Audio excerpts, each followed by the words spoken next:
I had big hopes that we were gonna get some more Viernes information, but it looks like that was just what we were given for now. But the quest now, I guess, is taking a direction that information in search of Viernes is where things are going to be going. I know they say Igni and Viernes, but I feel like it's going to be obviously one or the other first, and Viernes is the one that was obviously brought up in the previous chapter, so it's like, yeah, I feel like we're going to do that. And then Ignia, I mean, saving Ignia for last and Natsu's 1v1, I think makes sense.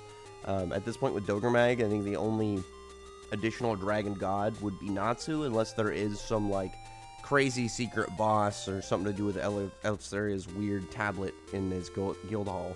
I was, like, trying to figure out, like, if I could add stuff onto that, you know, just because my normal, like, sus record of Eleftheria, and I was, like, trying to figure out, should I stop in this part and add? No, it's fine. We've already discussed Eleftheria's susness, and he didn't really do anything this chapter, but still, obviously, I do not have a passive piece for this guy. But it begins out, and we just kind of have the guild members of each side. They're kind of, like, getting ready to part ways. I wonder if, like, who's going to be watching the Diablos Guild if they're pretty much all going to be going, including their guild master. And I know that they have, like, some of the lower level people that we saw when they were kind of getting ready to eat. Assuming those weren't, like, statues or something. But at the same time, it's like, I wish we got introduced to one of them just so we could be like, oh yeah, this is the one that's going to be like this is their Mirror Jane equivalent. It doesn't have to be like a fighter or anything. It's just this is the character who takes care of the guild and whatnot. But we have the whole thing where they're going to be searching for Athena. I still think that Athena is going to have, again, some form of weird thing with Eleftheria. I feel like him saying, like, oh yeah, it's one of my students, like, unnamed, no real details, made it and disappeared. Again, that's little sus, as Eleftheria has been keeping up with his absolute peak of performance of being completely untrustable at a full scale. But one thing I noticed is friggin' Mishima gave Scolion an updated outfit, because, like, his cloak didn't go that high, and it's got, like, a collar around it now. It looks pretty cool. Obviously, his horns are different than when he first appeared, because they were kind of going more out like bull horns, and then at some point they just switched to going straight up. But I mean, in general, I'm happy to see Scolion do anything. So it's like him getting anything this chapter. Maybe Mishima will do something with him in the future. It's just not his time yet. Because, like, I don't know. I feel like him even giving this dude that slight amount of love might be enough to be like, well, maybe he'll get something. Who knows?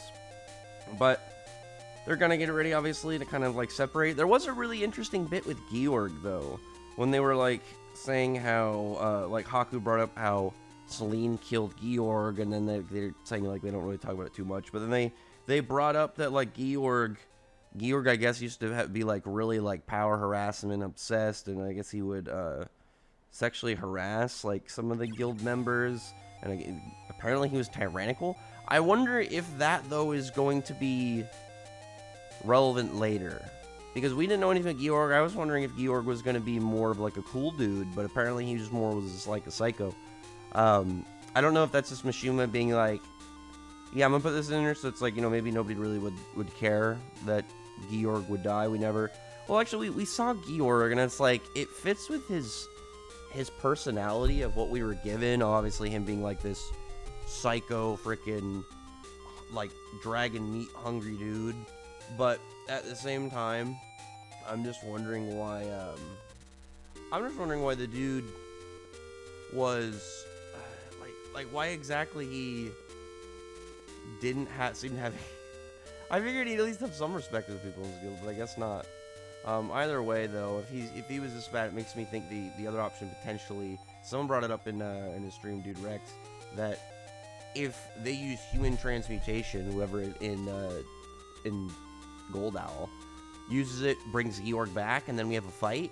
I think it'd be really cool. Maybe some of the Diablos members could fight him, because we do know that he's supposed to be stronger than everybody else in Diablos. So if it's like we can get multiple members of Diablos versus him, I think that'd be really cool.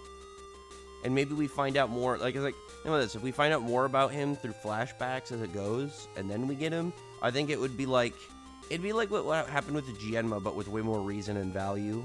Because Jienma was just like, Mishima didn't seem to care about him at all. He just was like this big power stick. Eeyore definitely got more love than Jienma, but either way, definitely didn't get too much love. Either way, as of right now, they're still getting ready to do their thing, separate. Everybody seems to be getting along for the most part, except for obviously Laxus and Kieran. They're still obviously at odds. But Elefsaria and Selene have a thing right then too. But again, it's Elefsaria is he's being a little weird because, well, like he looks down and he's like sweating unsure, and then Shadow's just like, oh, is something wrong? And he's just like, oh, no. And then, he says, like, until we meet again, Selene, and Selene says bye to him as well. And it's just like, he gives off, again, this weird kind of vibe that he's got something scheming and plotting. And it's just part of one reason why I don't trust him. Did he get a new staff? I just noticed he's got a different staff. We don't really see it that well in this chapter. Where's that one he had before? I think that's actually the one he had in the Dogremag flashback when Dogremag was thought about fighting him. And he says he's gonna go look for. He's like asking like, oh, you guys are gonna go look for whereabouts on these two, and they're like, we have no leads. We have no information on what we need to on where he is right now and what we need to do. So they're gonna go back to the Fairy Tale Guild and look for any info that they can. Pretty much, they're gonna be looking for pretty much anything they can get their hands on. But it's just like it would be so many limited resources, I would imagine, even in their guild to really look at, even if it wasn't for like the whole thing. It was like, oh, a lot of their old books were destroyed. I don't know what books they would have really that might have any information on those specific dragon gods.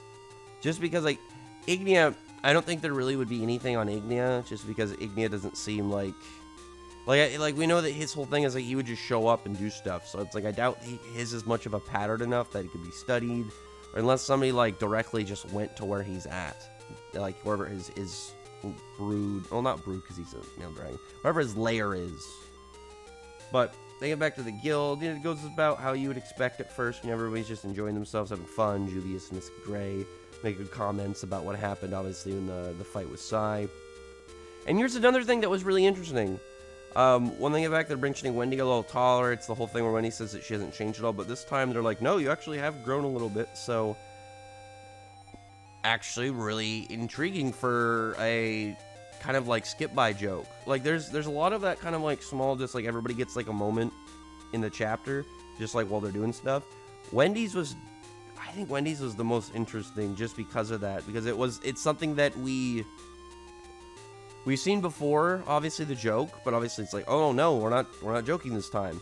So it's like, are we getting close to where it would be like maybe by the end of 100 Years Quest when he might actually like get a little taller? It might be some form of skip in time, at least some point between now and then the end of 100 Years Quest / like a time skip in 100 Years Quest. One of those two, potentially like you do a skip and then Wendy's like a little bit more aged. I could see that. And I really like that. I really like that was a bit this chapter, just because it gave more to events than just like, oh yeah, they made the same joke on Wendy or they came back, whatever. Because it does show that there is a bit of progress and advancement there, which is really nice.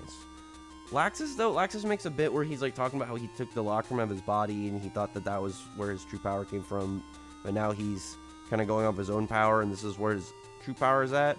So it's like, does this mean that Laxus was kind of like held back by the Lacrima because of how much he like thought he relied on it, and how much he probably thought that it was kind of like set in stone for him, or how like it was something that he wouldn't be able to really kind of combat against. This is just like his life now. But I'm still very curious, I know a lot of people otherwise are, of what type of Dragon Slayer he technically is now, because he took the Lacrima of his body, and then he took in the soul of Alexion. So is he technically second or fifth? Is he a new type of Dragon Slayer? Who really knows? But I mean, that's just interesting in general. I wonder what Mishima's going to do with that, if it's going to be anything special, or if it's just like, oh yeah, this is Laxus, this is him going off of purely his power, and this is like his whatever his peak is. Or is it going to be like, now he has a new level to his lightning, and then it's like Laxus has a whole nother level form where it's like he goes from red lightning to like cobalt lightning or something, and then that has whatever effect, some extra cool. Gajo makes like a joke, he does like a God Serena reference, and then doesn't seem taken funny by anybody. Levy's doing a whole thing of like being like, you're supposed to be a dad. But here's the thing, Levy. Him making bad jokes, that is him being dad. That's him getting prepped on point. Like, he knows. Dad jokes are a known thing. Like, Gajo's got this. But Nachi's just going over the stuff. Like Lucy got caught in the walls, and he's just like, what are you guys doing? Like, I just thought it was kind of funny. But, I mean, it really was kind of funny. Like, poor Lucy. I wonder, like,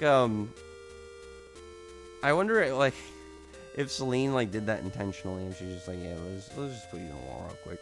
Or if it was just, like, because something generally happened. I don't think it was ever really needed to be commented on, but still. But, yeah, they're just doing their thing. They're having, obviously, a crazy, hectic party. And Urza's asking Makarov anything about the books of the Dragon Gods, and that's when he says, like, most of their old books are destroyed, but... And then it goes over to Lucy, who's just kind of going back to her house, doing her thing. Apparently, it's only been a month, but I feel like that's a little bit weird. I kind of want to look at the Raws and see, but I feel like it's gonna end up just being a month, and Mishima's just being weird with the time right now. Because like, it's not like it's impossible for it to be a month. I just feel like a month is really short. Like if he said like 2 or 3 months, I'd be like, I think that would be a lot more set. And one thing obviously people bring up is the whole thing with Nightwalker and Edelus, and giving birth to Irene when we didn't see her pregnant last time. I don't know. I feel like that's just something with Edelus. Maybe she was pregnant, we didn't notice. It was just one of those cases where it's non-visible at the time, or maybe it's just something that like we saw a span in the future for Edelus or something. I don't know. But when they get back, there's Sabretooth members inside of Lucy's room. Funny enough, it's like no Rufus is like, I don't expect Rufus, but it's like no. Well, I don't expect Orga either. I just think it's kind of funny. Orga's always getting screwed over. Like I was talking about this the other day in my stream. Is like Orga is an unfortunate character because like Mishima did practically nothing with him. Like he didn't even give him any real backstory. Like, but I guess he was lucky to get a name, but still. Like, him having a last name was probably one of the highlights of his character existence. Either way, man. Pretty solid chapter. Like I said, I was hoping way more for some Viernan's information. I really wanted to get some. But, I mean, if the question right now, and quest, like, I guess sub-quest to the quest, is to find information on him, I'm fine with that. I'm fine if it's just like Celine only knows a little bit about him, but she can't, obviously can't do everything. I think that's fine. I just wish we got some more kind of general information, like where she said like, oh, this is why, like he, like whatever reason he wants to get rid of humanity, or like what he kind of has like a general thing for it. Like if it was like, oh, he's like a crazed like if she was like, he's a crazed scientist like dragon, and he's like experiments on humans, whatever.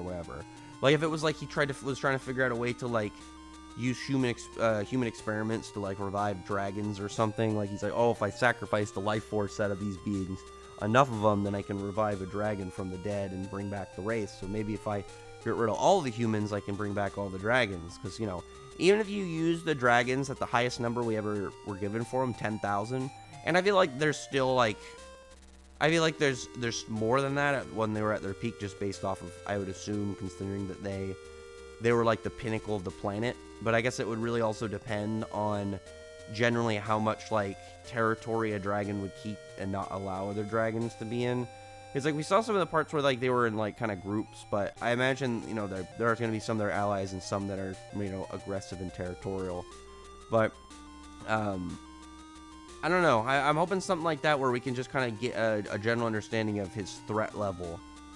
I mean, we already know, obviously, as a dragon god, and we have the whole thing where he's, like, a concept and doesn't exist, but exists at the same time. But it's more about, like, I kind of want to get just some of, like, the threat factor value. But I'm guessing that's what we're going to be getting in, I would hope sometime in the near future. Maybe sometime in, like, the 5 to 10 chapters of being in this arc. Maybe not 10. I feel like 10's a lot. Maybe, like, 5 to 7. and then we find out like, oh, you know, this is why XYZ. I would say I hope Ignia is seen in that arc, but he doesn't really participate. I don't know. Like, the only way I'd want him to participate if he kind of just shows up and does some flexing stuff. But I don't want him to interfere with things when we got him kind of interfering with things in 2 different arcs. Sort of.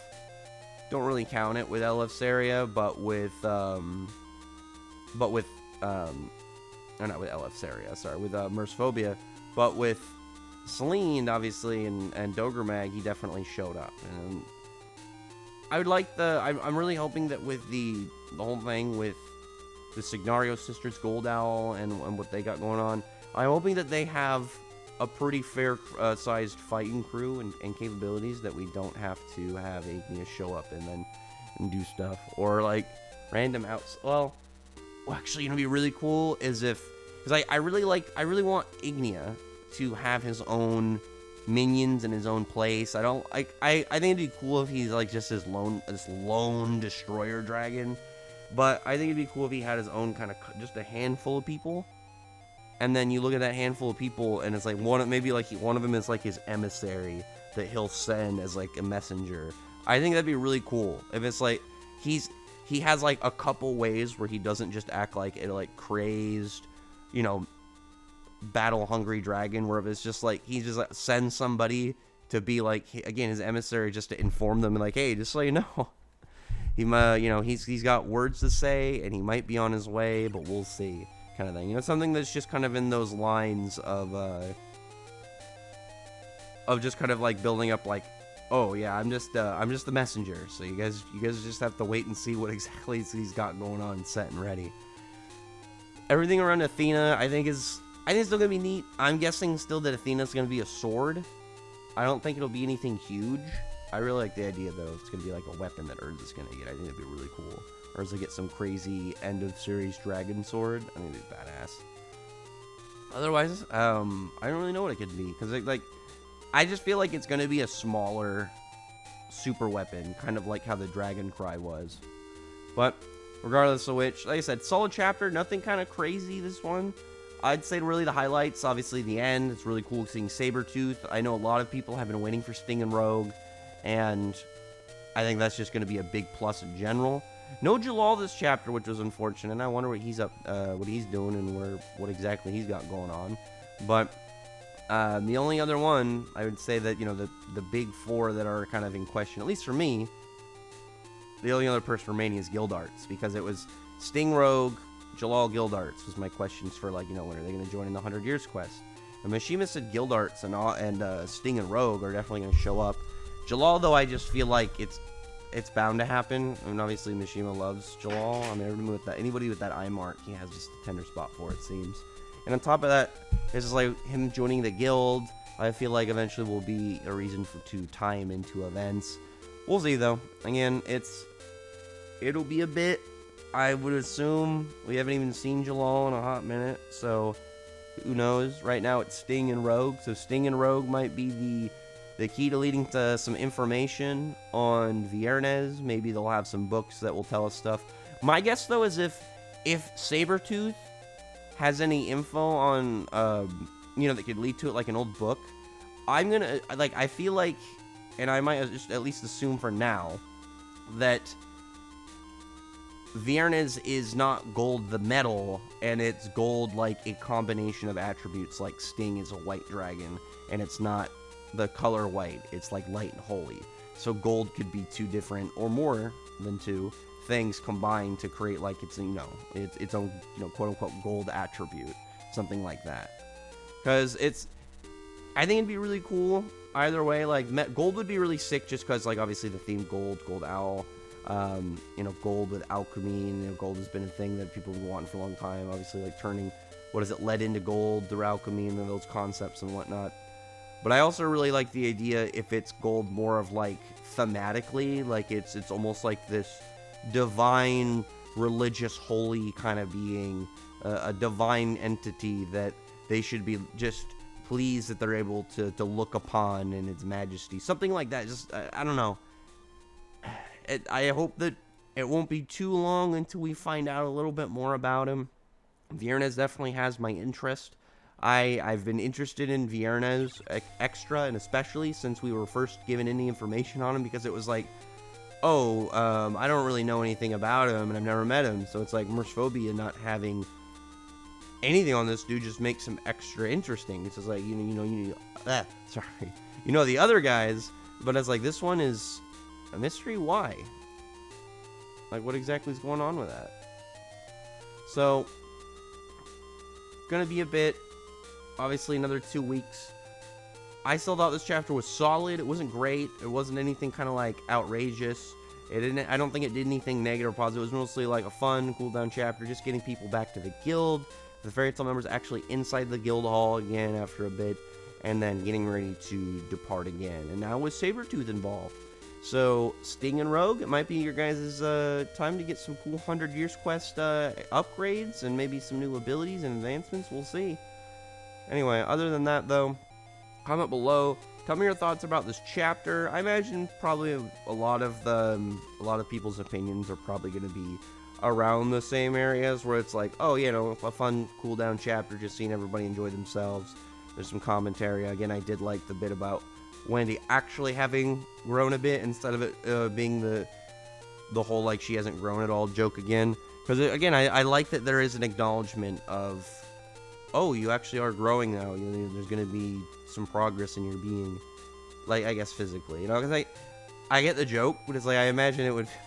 Well, it was frustrating for Wendy for a long time, but I like it when obviously there is a point where it's like, oh no, you're doing it, you got it. It's not just making fun of you anymore, like, pulling your leg. It's like, no, you're doing good.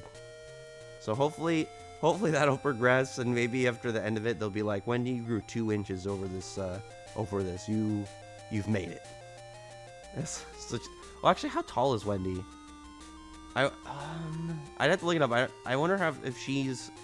It's like all she would have to do is like aim to not be under the age of like a legal dwarf, and then she's good at her adult size. Yeah, but other than that, comment below. Tell me your thoughts are about this. Tell me what you want to see with Viernes, and where exactly do you think Sabretooth's connections are going to help? Because if they have anything, then I would hope that they are going to be in the arc somehow. Like, they're going to be related, or swept up in doing stuff and related to the events in the story. I don't need them to be in the Dragon God fight. I don't need them to beat anybody like insane. Like, I don't need them to be like, oh yeah, the Signario sisters. No, I think it'd be cool if we got, if they're in there, we got like 2 other cool characters that were good at alchemy, 2 good fighters. Sting and Rogue fought them, had a good fight, and then got out of there. I think that would be a pretty solid W for them. But anyway, other than that, comment below, thumbs up the video, for the like button, subscribe button, and check out my other videos. For that, I appreciate everybody's subscribed, and I thank you all for listening. Bye.